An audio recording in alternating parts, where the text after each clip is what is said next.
Barangay LS 91.1 Podcast. Barangay LS 91.1 Podcast. Ang drama ng buhay, ang drama ng barangay.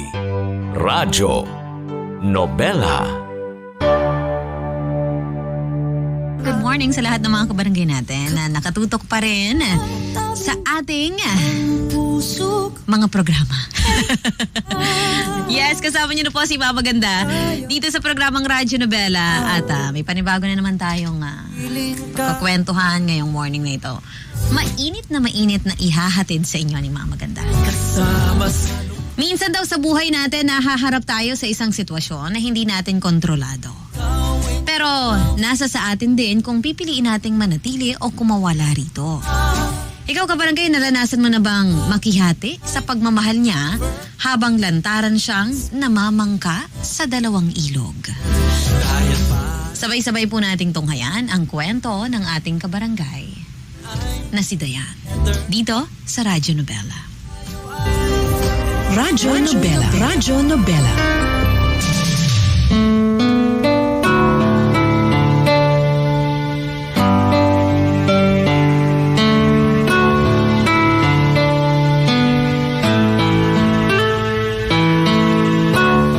Dear Mama Ganda, sabi nila masakit pagtaksila ng taong mahal mo. At kulang na lang daw masiraan ka ng ulo kapag nalaman mo ito. Ngunit paano kung ikaw mismo ang nagbigay sa kanya ng permiso? Anong gagawin mo upang makawala sa sitwasyong ito? Yan po ang eksaktong tanong ko hanggang sa dulo ng kwentong nais kong ibahagi sa ating mga kabarangay ngayong umagang ito. Pero bago ang lahat, itago niyo na lamang po ako sa pangalang Dayan. 30 years old at may isang anak sa kinakasama kong si Miguel. Hindi ko na lamang po babanggitin kung taga saan kami dahil baka may makakilala sa amin. Palibhasa nahihiya po talaga ako pero nilaksan ko ang loob ko na sumulat sa inyong programa upang hingin ang opinyon ng ating mga tagapakinig tungkol sa kung ano ang gagawin ko matapos kong ilahad ang lahat-lahat.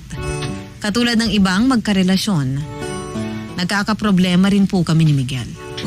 At kadalasan, tungkol ito sa pera. Ako po si Dayan at ito ang aking kwento.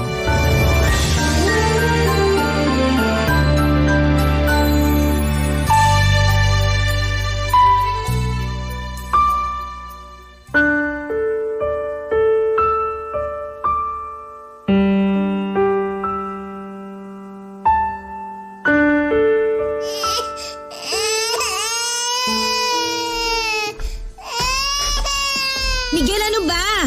Kanina pa umiyak yung anak natin, hindi mo man lang ba naririnig? Bakit pahiga-higa ka lang dyan? Nakita mo na nga nagluluto ako doon ng hapunan natin eh. Leche naman, Dayan eh. Ang ingay-ingay mo. Kita mo nagpapahinga ako, di ba? Saka yung anak mo, yan lang naman umiyak. Kung makarya ka naman dyan, napaka-OA mo. Halika na nga kay mama, baby. Alam mo Miguel, OA na kung OA. Pero paano na lang kung kabagin tong anak mo kaiiyak? Hindi mo man lang ba naisip yon? Nakakainis ka? Oh, tahan na anak. Huwag ka nang umiyak. Nandito na si mama. Grabe, akala mo naman pinababayaan ko yung bata. Hindi na ba ako pwede magpahinga? Napagod kaya ako sa buong maghapon na trabaho. Tapos bukas wala na naman kaming pasok. Pesting pandemic talaga to oh. Ano bang plano ng management nyo? Hanggang kailan daw ba ganyan? Akala ko ngayong nasa GCQ na tayo, okay na rin ang pasok nyo. Yun nga rin ang akala ko kaso mali pala. Marami pa rin sa mga kasamahan ko yung hindi nakakapasok. Yung iba nga nag-resign na lang dahil wala pa rin schedule. Mabuti nga ako kahit papano nakakapasok ng 3 beses sa isang linggo. Kaya lang paano naman tayo mapapakain ng sweldo ko kung ganun ng ganun? May anak pa tayo. Sa totoo lang, minsan naisip ko na nga rin na maghanap ng trabaho para matulungan ka. Ngayon mo pa talaga naisip yan? Samantalang ang hirap-hirap kang humarap ng mapapasukan dahil sa pandemic? Ayos ka rin talaga, no? Saka sino mag-aalaga sa anak natin kung magtatrabaho ka? Ako nang bahala sa inyo. Kaya ko na to. Suggestion lang naman yung sa akin, Miguel. Kung hindi naman ako magtatrabaho sa labas, siguro pwede ako magbenta ng pagkain dyan sa tapat pandagdag kita man lang. Saan nga tayo kukuha ng puhunan? Bakit, may pera ba tayo sa bangko? Wala naman, di ba? Saka hindi ka ba naikinig? 3 araw lang sa 1 linggo ang pasok ko. Magkano lang yun? Kulang pa sa pambayad ng renta, pagkain at pambili ng gatas ng anak natin. Kung bakit ba kasi mahirap na nga tayo, lalo pa talagang sinadsad sa hirap ng sitwasyon na to. Naniniwala naman ako na makakaraos din tayo. Tsaka hindi lang naman tayong nahihirapan ngayon. Marami sa mga kababayan natin yung ganito rin o mas malala pa nga ang pinagdaraanan. Aba, wala akong pakialam sa kanila. Sa lagay, iisipin ko pa ba ang problema nila? Samantala may sarili tayong problema? Pwede ba, Dayan? Huwag mo nga akong daanin sa ganyan. Ganito nabubwisit na ako tapos para pang ewan dyan. Bakit ka ba nagagalit? Sa palagay mo ba may magagawang solusyon kapag nagalit ka? Tatabo ba tayo ng pera kapag ganyan ang ugali mo? Ang hirap kasi sa'yo, masyado kang nege. Ang dami mong iniisip na imbis na makatulong sa atin, mas nakakagulo pa. Kung ikaw kaya magtrabaho sa labas at bumuhay sa pamilyang to. Hoy, wag mong isusumbat sa akin yan dahil simulat sa pool, alam mo ang responsibilidad mo sa amin ng anak mo. Saka akala ko ba ikaw ang bahala sa amin? Bakit biglang ganyan ka? Ganito siguro talaga kapag puro nakakainis na lang ang mga nangyayari. Miguel, naiintindihan ko naman ang nararamdaman mo. Maniwala ka, ako rin. Naiinis din ako kasi bakit nagkaroon pa ng ganitong pandemya. Ngayon pa talaga kung kailan kailangan nating lumabas para kumayod, di ba? Kaso naisip ko, hindi natin kontroladong sitwasyon. Kung wala tayong ibang gagawin kundi mainis o magalit na lang, wala mangyayari sa atin. Pare-pareho tayong mamamatay ng dilatang mata. Kaya nga imbis na nagkakaganyan ka, tumayo ka na dyan at maghain ka na doon. May binigay na ayuda sa barangay kanina kaya may matino tayong ulam. Anong matino sa sardinas at noodles? Purgang-purga na nga ako doon. Pula na nga ihi ko eh. Mas mabuti na yan kaysa wala. Ay nako, dami mo talagang reklamo. Bago pa po mag-pandemic, ay nagkakilala at nagka-developan kami ni Miguel. Pero naging magkatrabaho na po kami sa isang pabrika. Mabilis po kaming nagkapalagayan ng loob. Mabulaklak din po kasi ang mga dila ni Miguel. Kaya naman nahulog talaga ako sa kanya. Noong una, wala pa po akong nalalaman.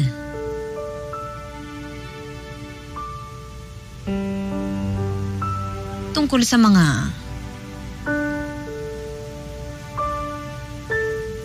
bagay sa aming trabaho doon sa pabrika. Ang nakakaalam lamang ay ang mga chismosa sa aming pinagtatrabahuhan. Nakarating po ito sa management at kinailangang may isa sa amin ang umalis. O pareho kaming matatanggal. Bawal po kasi ang magkarelasyon sa aming pinagtatrabahuhan. Ako po ang nagpaubaya. Nang mabuntis naman po niya ako, nagsama na nga po kami sa iisang bubong. Bali ang siste, nagre-renta kami sa maliit na kwarto malapit sa pinapasukan ni Miguel. Pareho po kaming dayo ni Miguel sa lugar namin. At nasa malayong probinsya, ang aming mga pamilya. Mahirap man mamaganda at hindi plinano ang mga bagay.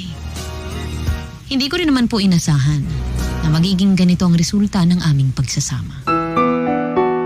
Barangay LS 91.1 Si Mama Ganda sa Radyo Nobela.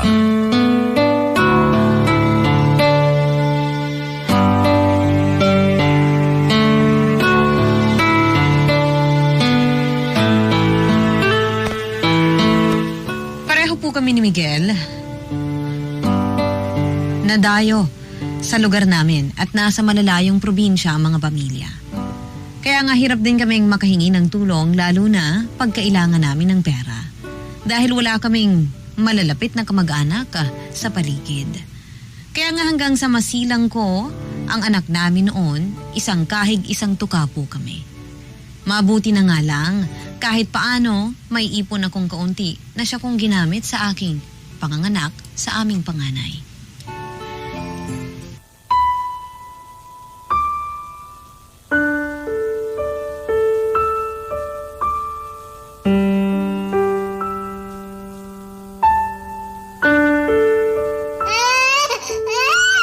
Sumabay pa talaga tong anak natin. Oh, halika na baby. Kakargahin ka na ni mama, ha? Oh, tahan na. Nandito na nga si mama. Tahan na ikaw. Anong sinabi mo, Miguel? Teka lang ha. Para kasing hindi ko naintindihan. Ano ba kasi sa mga sinabi ko hindi mo naiintindihan? Ang linaw-linaw naman nun, Dayan. Hinaan mong boses mo, pinapatulog ko pa tong anak mo. Ikaw ang labo mong kausap. Nagtatanong ka tapos bigla ka nalang magagalit kapag sinagot ko. Akala mo naman parang nakagawa ako ng malaking kasalanan. Hindi ka pa nakakagawa pero makakagawa pa lang. Alam mo, hindi ganun yun. Plano mo magkaroon ng relasyon sa bisor mo samantalang pamilyado ka na, Miguel. Alin doon ang hindi kasalanan? Sige nga. At kakaiba ka rin, ano? Ipinagpapaalam mo pa talaga sa akin ang tungkol sa bagay na yan. Ganyan ka na ba talaga kagago? Ano ba sa palagay mong mararamdaman ko bilang babae at nanay ng anak mo? Bago mo ako sabihang gago, intindihin mo muna ang sitwasyon. Saka bakit ba nagre-react ka ng ganyan? Mas gusto mo ba na hindi ko sinabi sa'yo? Itarantado ka mo na talaga eh! O tignan mo, pati anak natin ay iingayin sa'yo. Tahan na. Sorry. Anak, tahan na. Sige na. Huwag ka makinig sa siraulo mong tatay. Huwag ka nang umiyak. Kung wala ka naman matinong sasabihin, pupunta na kami sa higaan nitong anak mo. Teka sandali, nag-uusap pa tayo eh. Parang gago naman to oh. Ano bang hindi mo maintindihan? Huwag mo nga ipagpilitan na sang-ayunan ko yung tungkol dyan.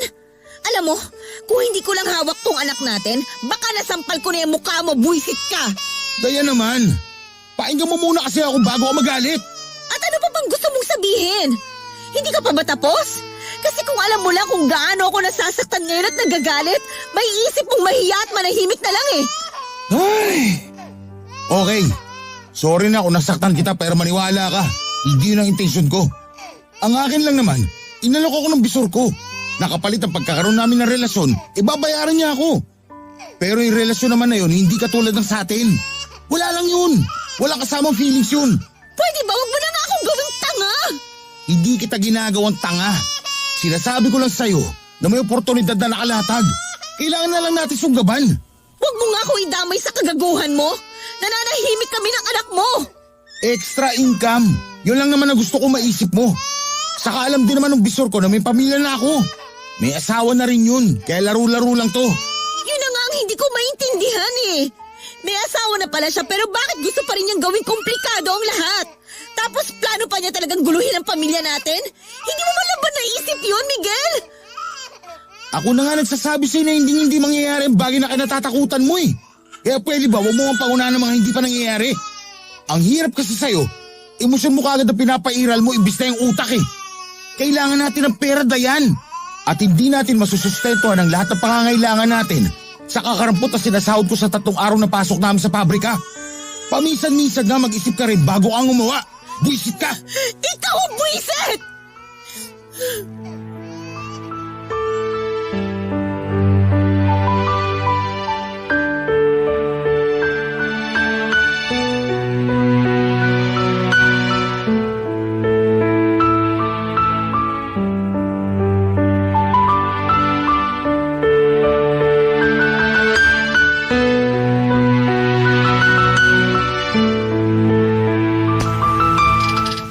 Po kaming high school graduate ni Miguel.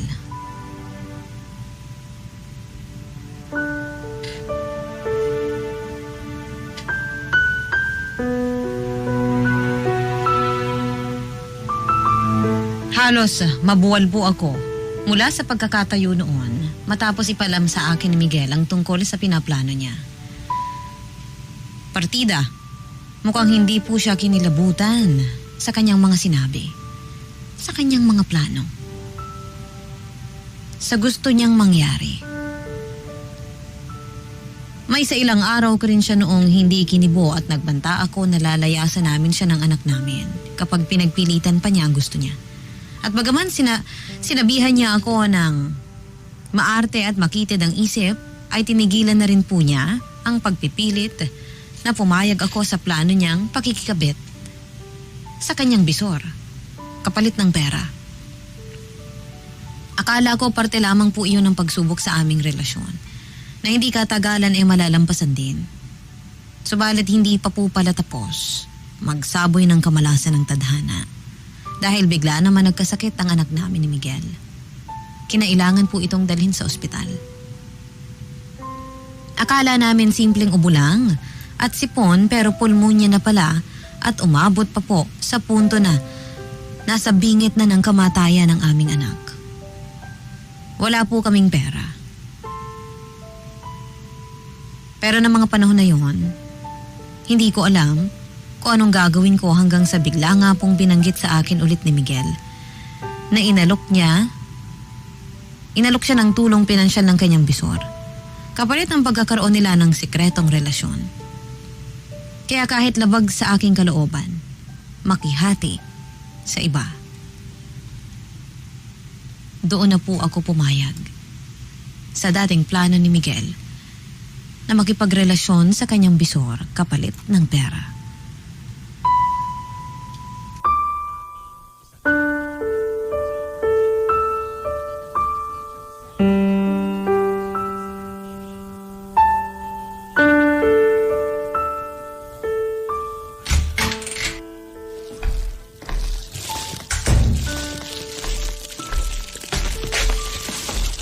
Oh, kamusta anak natin?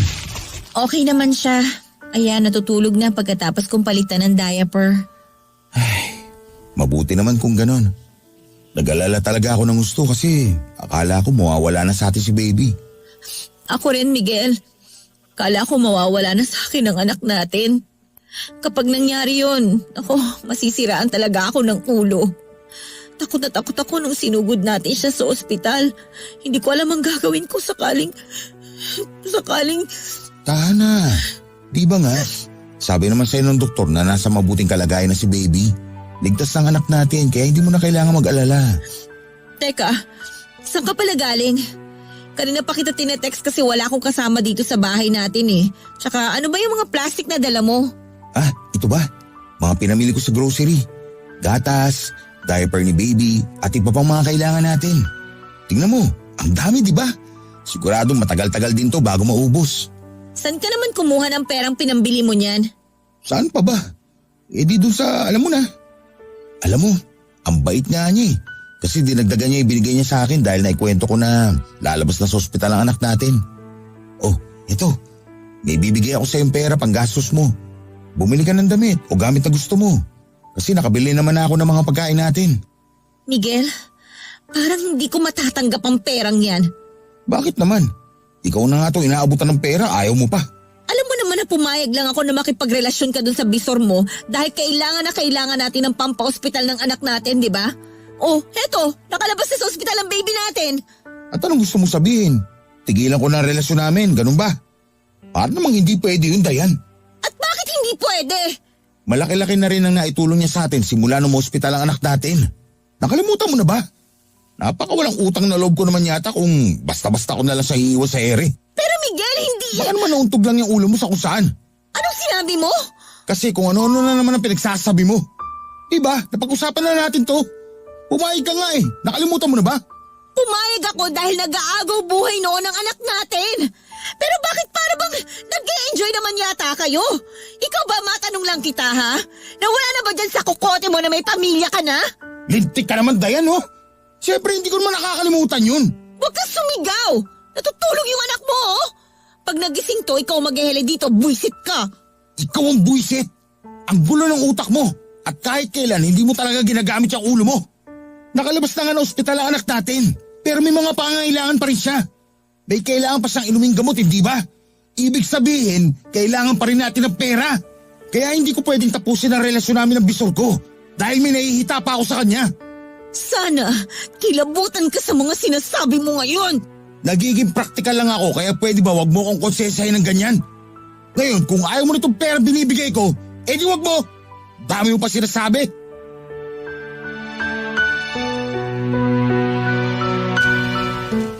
Isang linggo rin pong na-confine ang anak namin noon. At sa tulong ng perang binibigay ni Miguel, ay gumaling at nakalabas na rin po kami sa ospital.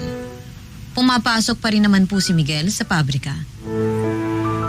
At nag-aabot ng sinusweldo niya, pero nagpatuloy pa rin po ang kanilang relasyon ng kanyang bisor.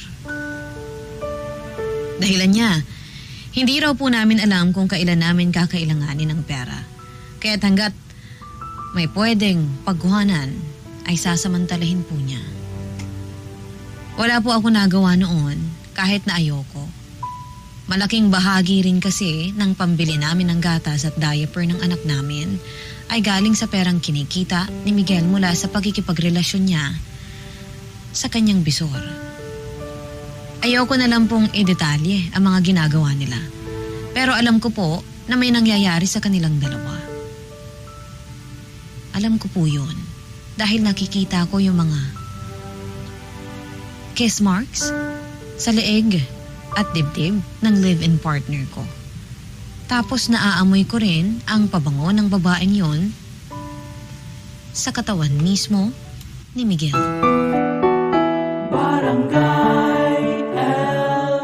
In Lucena, 91.1. Si Mama Ganda sa Radyo Nobela.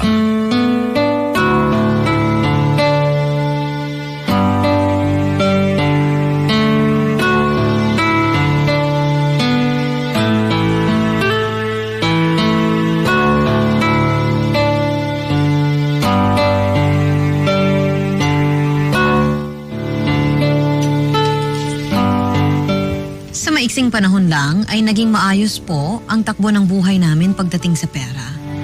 Pero umakla naman at tumabang ang dati naming matamis na relasyon ni Miguel. Bagaman sinabi niya noon na wag akong mag-aalala dahil hinding-hindi niya kami ipagpapalit sa iba. Lalo na nga doon sa kanyang bisor at tanging pera lang ang habol niya rito, ay malakas pa rin po ang kutob ko na darating yung araw na manlalamig na lang siya sa akin. Pero sa kabila ng lahat, nagpakamartir po ako. Kahit na alam kong nakakasuka, na nakakasiping ko pa siya sa iisang kama.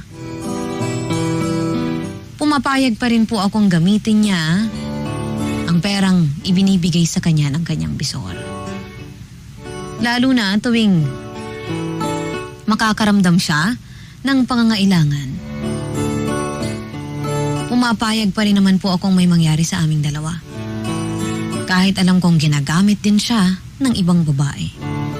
Naisip ko kasi, kung pagbibigyan ko siya baka ma-realize niya na mas masarap pa rin akong kasama sa kama kaysa doon sa bisor niya. Tanga na kung tanga, Mama Ganda. Pero ng mga panahon na yon ay desidido na po akong bawiin ang dapat ay sa akin.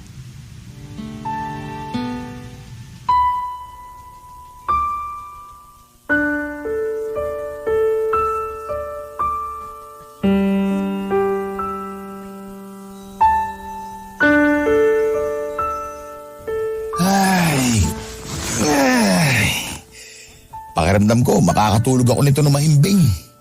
Grabe Dayan. Habang tumatagal, parang nasasabayan mo na yata ang resistensya ko ah. Nakailan nga ba tayong rounds ngayon? 2? 3? Miguel, hindi ka pa ba kontento sa akin? Naibibigay ko naman yung pangangailangan mo, di ba? Kaya hindi mo na kailangan bumalik-balik pa doon sa babaeng yun. Saan na naman ba papunta ang usapan natin to? Panira ka naman ng mood eh. Nakakabwisit ka talaga kahit kailan. Pero ano pa bang kulang sa akin? Diba sabi mo, nasasabayan na kita kahit na ilang rounds pa ang gusto mo? Tapos sinusunod ko naman yung mga pinapagawa mo. Ang gusto ko lang naman, ako na lang. Huwag ka nang bumalik sa kanya. Alam mo, ang bagal talaga ng proseso ng utak mo, no? Hindi mo talaga ako maintindihan. Alin ba kasi ang hindi ko naiintindihan? Sige nga, sabihin mo nga. Ipaintindi mo sa akin. Yang kaparaningan mo at pagiging selosa mo, hindi ko maintindihan. Napag-usapan na natin to, diba? Sa sobrang daming beses na nga, malapit na ako magsawa. Puro ka duda, puro ka hinala. Naglilihim ba ako sa'yo? Hindi naman, diba? Kaya bakit ka na naman nagkaaganyan? Sa pagkakatanda ko, hindi naman ako nagkukulang sa inyo ng anak natin. Pero hanggang kailan mo planong gawin ang bagay na yan? Hanggang sa lumaki ang anak mo? O hanggang sa mamatay ka? Hindi ka man lang ba nag-aalala na baka dumating yung panahon na kapag nalaman ng anak natin tong katarantaduhan mo, isumpa ka niya bilang tatay niya? Katarantaduhan ko lang ba talaga? Sigurado ka, Dayan? Baka nakakalimutan mo. May permiso mo ang ginagawa ko. Pumayag ka. Ibig sabihin, katarantaduhan nating dalawa to. Walang yaka, huwag mo nga ako idamay dyan. Alam mo wala akong pagpipilian noon. Kailangan natin ng pera at walang-wala tayo noon. Hindi ko naman maatim na pabayaan ang anak natin. Yun na nga punto ko. Hindi naman ikaw ang agrabyado rito. Katawan ko ang binibenta ko. Kapalit ng pera na pantustos sa pamilya natin. Tapos ikaw pa tumiga na magreklamo ng ganyan? Bakit ba hindi ka na lang makontento? Sa'yo naman ako umuwi.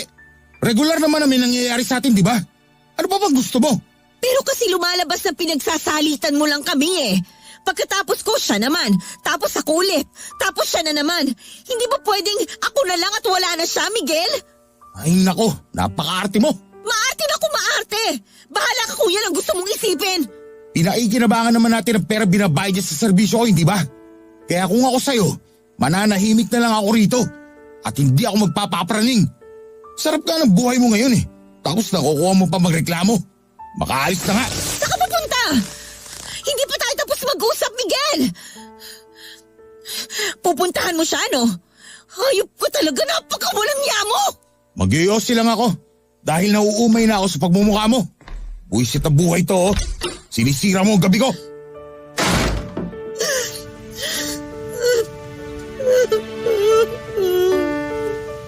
Akala ko lang pala, kaya kong sikmurain ang lahat. Pero nagkamali po ako, Mama Ganda. Sa tuwing may nangyayari kasi sa amin ni Miguel, hindi ko mapigilang makita sa bawat pagpikit ng mata ko ang mukha ng babaeng kaagaw ko sa atensyon at katawan ng lalaking mahal ko. At hindi ko po mapigilang mandiri sa kanilang dalawa. Pati na rin sa aking sarili. Matapos pong mapansin ni Miguel ang pandalamig ko sa kanya, ay nagsimula na rin po siyang hindi umuwi sa bahay ng madalas. Siyempre, alam ko kung saan siya naglalagi. Pero wala po akong magawa dahil sa umpisa pa lang, pumayag na ako sa kalokohan nilang dalawa. Nang mga panahon na yon, para po akong kumuha ng bato na ipupukpok sa sarili kong ulo. At doon na nga po ako nagdesisyon na ayoko na. Magsasalita na ako at maninindigan na tigilan na ni Miguel ang kawalang hiyaan niya dahil darating ang araw na lalaki ang anak namin at malalaman ang kababuyan na pinasok ng kanyang magulang. Kaya nga ginawa ko po ang tama. Yun ay ang kausapin ng masinsinan si Miguel na tapusin na namin ang kalokohang ito. Pero hindi po ako makikipaghiwalay. Ang sinabi ko po sa kanya, tapusin na niya ang pakikipagrelasyon sa kanyang bisor sa lalong madaling panahon at magsimula ulit kami bilang maayos na pamilya. Handa po akong kalimutan ang lahat. Basta maipangako niya na ako lamang at wala nang iba.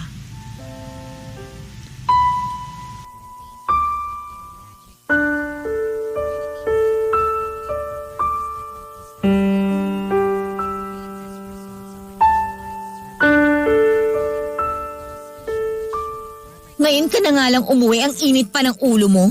Wala ka na bang ibang gagawin kundi magalit sa akin? At ikaw, wala ka na ba ibang gagawin kundi ang bungangaan ako? Kasi alam mo, nakakasawa na. Yan talaga ang dahilan kung bakit hindi ko dinadalasan pag-uwi rito. Kasi nakikita ko yung pagmumukha mo. Walang yaka! Huwag mo nga akong baliktarin dahil alam natin pareho kung bakit ako nagkakaganito. Nagkakaganyan ka kasi praning ka. Saka sandali nga, ano nga ulit yung sinabi mo? Gusto mong hiwalayan ko ng bisor ko? At bakit yun magagawin yun? Alang-alang sa pamilya natin, Miguel, gawin mo yun! Pwede naman tayo magsimula ulit. Lumipat tayo ng bahay, magpakalayo-layo tayo, di ba? Kahit naman paano may naitabi ka ng pera mula dun sa mga binayad niya sa'yo. Panahon na siguro para maghiwalay na kayo ng landas at tayo naman ang anak natin na magsama. Hindi ko alam kung kaya kong pagbigyan ng gusto mong mangyari, Dayan. At bakit? Sa mata ng Diyos, kami ang tunay mong pamilya. Pero hindi na ako masaya kasama ka. Anong sinabi mo? Pakiulit mo nga para kasing nabingi ako, Miguel. Ay, ewan ko. Pero parang kapag nandito ako sa bahay kasama ka, parang nai-stress lang ako. Kaya minsan gusto ko na lang mapag-isa. O minsan mas gusto kong kasama siya. Dahil hindi naman niya ako tinatalakan ng ganyan. Inaalagaan niya ako. Binibaby. Kaya nga naisip ko parang hindi na ako masayang kasama ka, Dayan. Gago ka rin talaga, no? Gusto mo ba talagang palabasin na akong sumisira sa pamilya natin? Na samantalang ikaw naman talaga? Ipapaalala ko lang sa'yo, yung sinabi mo noon. Diba? Ibinida mo pa nga sa pagmumukha ko na hindi ka magkakagusto sa kanya. Na ako, kami ng anak mo ang mahalaga sa'yo. Tapos bakit bigla mo naman yata akong lilinyahan ng ganyan ngayon? Ewan ko. Hindi ko alam. Kahit ako naguguluhan na rin sa nararamdaman ko. Ang gusto ko lang naman ay bumalik tayo sa dati. Yung bang magkaroon ng normal na pamilya. Handa ko na mag-isang tabi lahat-lahat eh. At isipin na hindi to nangyari, Miguel. Hindi mo ba yun naiintindihan? Kailangan ka namin ng anak mo. Huwag mo naman sanang ipagkait sa kanya yung karapatan na magkaroon ng masaya at kumpletong pamilya. Hindi tayo kailanman magiging masaya kapag wala tayong pera. At wala akong ibang alam na gawin para mas kumita na malaki bukod sa ginagawa ko ngayon. Kaya kung gusto mo pa rin magkaroon ng buo at kumpletong pamilyang anak natin, wag mo na ulit pangingimasukan ng diskarte ko. At kapag umuwi ako rito, wag ka na rin dumaldal ng kung ano-ano. Kasi lalo lang talaga ako nasusuya sa'yo. Napakawala yan talaga! Aray! Hoy! Tigilan mo yan! Buisit ka! Nakakawalang gana ka na talagang babae ka! Sana masunog na yung kaluluwa mo sa impyerno! Alam ko na marami sa ating mga kabarangay ang magsasabi na kasalanan ko rin naman kung bakit ako nasasaktan. Kung sana noong una pa lang ay hindi na ako sumang-ayon sa gustong mangyari ni Miguel, hindi sana niya isusumbat sa akin na magkasabwat kami sa katarantaduhan na kanyang pinasok. At hindi rin po sana nagbabadyang mawasak ang iingatan kong pamilya. Gulong-gulo na po ako. Hindi ko na talaga alam kung anong gagawin ko lalo pat magpasa hanggang ngayon. Tuloy pa rin si Miguel sa pamamangka niya sa 2 ilog. At bagaman umuuwi pa rin sa amin, hindi na po katulad ng dati ang aming relasyon at turingan sa isa't isa. Sa kasalukuyan, bagaman nasasaktan ng husto, pinilit ko pong libangin ang sarili ko sa pamamagitan ng pagtitinda online. Kahit paano, naitabi ko po yung huling sweldo ni Miguel mula sa pagtatrabaho niya sa pabrika bago siya tuluyang umalis na doon. At yun po ang ginamit kong puhunan para makapagsimula ng online selling. Nag-iipon po ako, Mama Ganda, dahil pinaplano kong umuwi sa probinsya namin kasama ang anak ko at tuluyan ng iwanan dito si Miguel. Hindi ko na po talaga kayang makisama sa kanya. Pero kapag naiisip ko na palalakihin ko mag-isa ang anak namin ay natatakot po ako. Hindi ko alam kung kaya ko o kung magiging unfair ba ako sa anak namin dahil lalaki siyang walang ama. Kaya nakikiusap po ako sa mga kabarangay natin na sana bigyan po nila ako ng payo at maliwanagan ako sa mga desisyon ko. Hindi ko na po kasi talaga alam kung saan ako lulugar at wala naman akong malalapitan. Sa pakikinig na lang ng radyo at ng programa niyong Radyo Nobela, ako kumukuha ng pagkakaabalahan bukod sa aking munting hanap buhay. Sana po matulungan niyo ako. Maraming salamat po, Mama Ganda, kung sakaling mapili niyo nga ang aking kwento.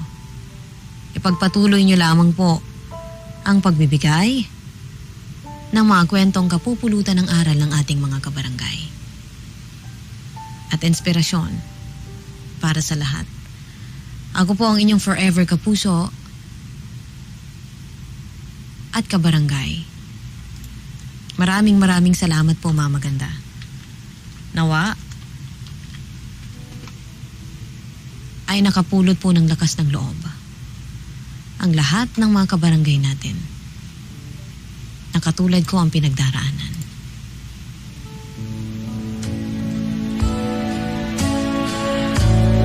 Ang inyong forever kapuso at kabarangay, Dayan. Ang drama ng buhay, ang drama ng barangay. Radyo Nobela.